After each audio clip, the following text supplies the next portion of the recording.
Eu vou te mostrar 3 obras do Espírito Santo. Se você não tem elas, se a sua igreja não tem, lá não tem o Espírito Santo. Está claro o que é a função do Espírito Santo. Vamos lá. A Bíblia diz assim em João 14, 15 e 16.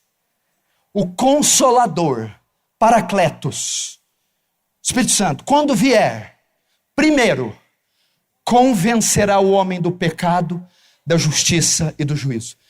É a primeira função do Espírito Santo. É salvar pecadores.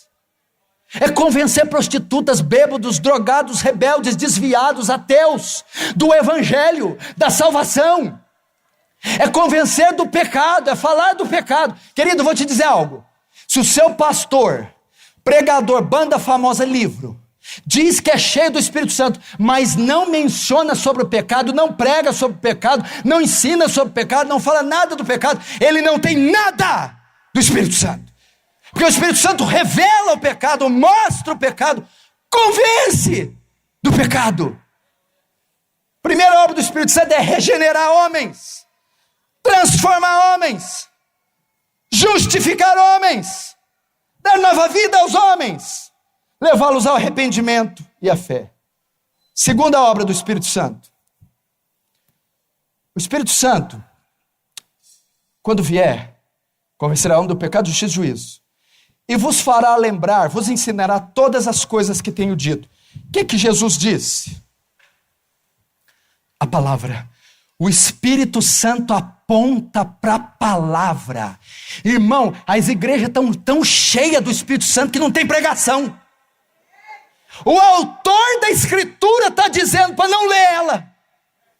Tem tanto poder aqui na igreja, tem tanta unção que não vai ter pregação.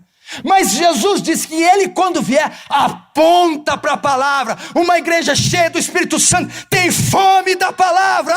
Um homem cheio do Espírito Santo lê a Bíblia, estuda a Bíblia, quer a Bíblia e quer estudo bíblico. Que negócio é esse?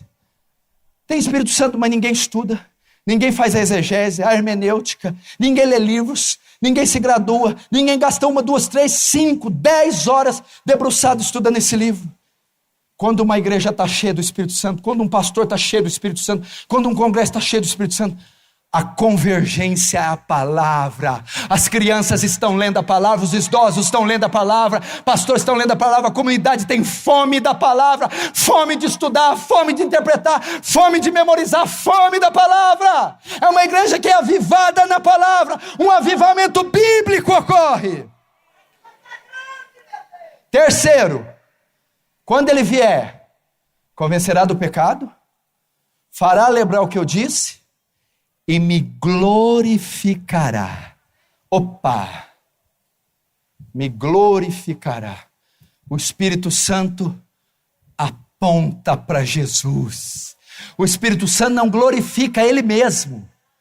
Olha, o Espírito Santo não exalta Ele. Aqui só tem Espírito Santo, o culto é do Espírito Santo, o louvor do Espírito Santo, o Espírito desce, o Espírito cai. Não. O Espírito Santo aponta para a cruz, aponta para a obra salvadora, aponta para o Messias, exalta o nome de Deus, o de Cristo, exalta a glória de Cristo, o sacrifício de Cristo. Uma igreja cheia do Espírito Santo é uma igreja cristocêntrica.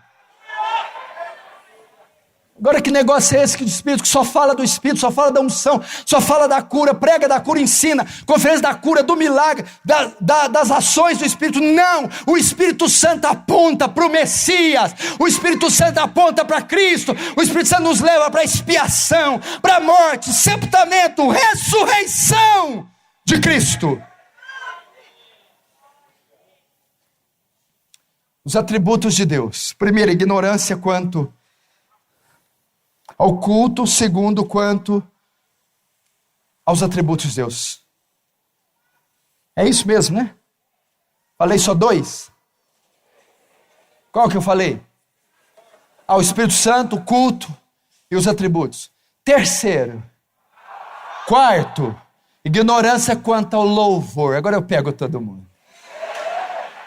Eu vou lá no teu carro ver tua pastinha de CD. Se não tiver o Thales Roberto lá, eu mudo meu nome.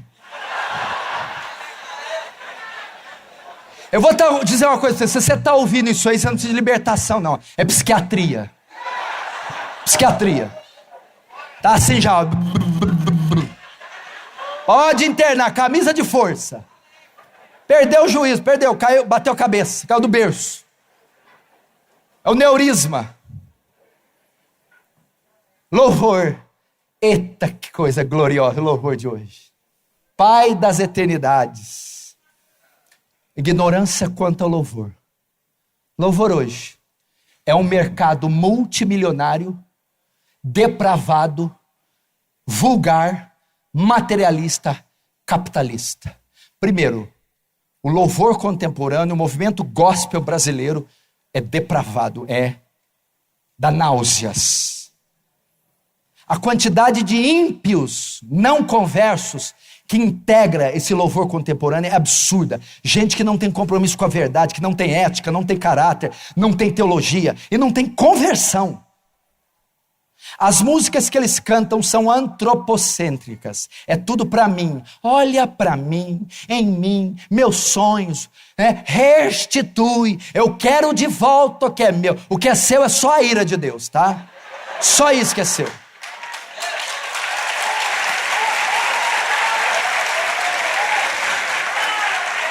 Restitui como se Deus te devesse algo. Deus não te deve nenhuma satisfação. A melodia do louvor é carnal. A letra são carnal. O louvor de hoje é celebração da carne. É tira o pé do chão. É swing, é agito. É uma coisa horrorosa. Biblicamente, vamos para o louvor bíblico. O que é o louvor bíblico? Primeiro, qual o modelo de louvor que nós temos na Bíblia? Temos que ir para a Bíblia. Salmos. Os salmos eram o inário de Israel, o cantor cristão de Israel. A harpa cristã. Era o salmo. Salmo 1 é um hino. Salmo 2 até os 150 são hinos. Então nós temos uma ideia como deve ser o louvor. Como deve ser? Vamos olhar para o salmo. Tá, ok. Salmos são hinos. O que constitui a maioria dos salmos? Qual é o teor do salmo? O que está escrito nos salmos? 70% dos salmos está escrito quem Deus é e o que Deus fez. Quem Deus é e o que Deus faz. Os salmos então o louvor deve cantar os atributos de Deus e as obras de Deus. Toda letra tem que cantar essas coisas. Louvor, a palavra hebraica para louvor quer dizer elogio. Elogiar quem? Elogiar Ele. Então louvor, ele se presta para exaltar, elogiar, adorar, engrandecer o Senhor. Como? Dizendo quem Ele é, seus atributos. E o que Ele faz, suas obras. Então as pessoas têm que cantar sobre a santidade de Deus, a majestade de Deus, a justiça de Deus, a misericórdia de Deus, o amor de Deus. E as obras. Ele é poderoso, teus feitos, Ele salva, Ele liberta, Ele enviou o seu Filho no mundo. Devemos cantar isso.